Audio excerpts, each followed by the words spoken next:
let's get to the psychology of all of this. On your website, you have a bunch of tools which speak to the challenge of a professional identity crisis, which I've seen up close and personal. I've been through it myself.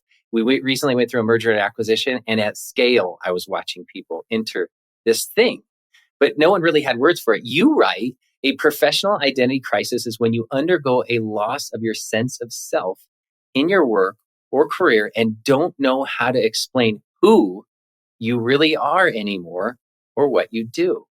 What are the markers of a professional identity crisis, and how does one manage it? This to me is one of the terms I wish I'd learned sooner. I didn't even know it was a term that existed. And when people come to me, that's how they respond. They go, I didn't even know this was happening to me. Thank you for giving me that language. Just back up a second. Identity is a really big topic. And as human beings, we have multiple identities: race, class, gender, ability, age, socioeconomics. And it's important that we realize we have all these different identities that make us us. And so in my work, I decided to just focus on who we are in our professional lives, in the jobs we do, because that can be complex enough. We can have multiple hats we wear in one job or throughout our lifetime. When people give themselves labels, just to interject, I mean, there can be 30, 40, 50 labels when you really look broadly at, who am I? And so your ability to narrow that down to just work, I think, is really, really smart and helpful. Thank you. That's exactly right. And I had to give that disclaimer because the minute we bring up identity, people want to go in 1,000 directions. Yeah. And so for me, I didn't know how to answer the what do you do question. And I was like, I don't know who I am. I know I have a job title, and this job title, program director, is not me. It says nothing about who I am and how I do this work.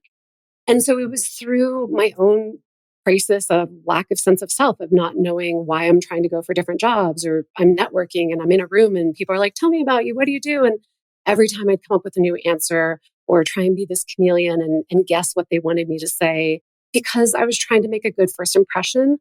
But ultimately, I just didn't know myself. I couldn't stand on my own 2 feet. I needed the job title as that backbone. So once I came to this realization, professional identity is who you say you are in your work. It is what you call yourself in your work. And you said this in the intro. I call myself a creative disruptor. That is the label I've given to name my professional identity. And this title, creative disruptor, I can trace it back at the start of my career. I just didn't know that's what I was. So it's been actually the common thread gluing me together, the overarching idea consistently of who I am in every weird job I've been in: the classroom, I've been at universities, I've been at startups. And ultimately, I had to find this is my way to call myself.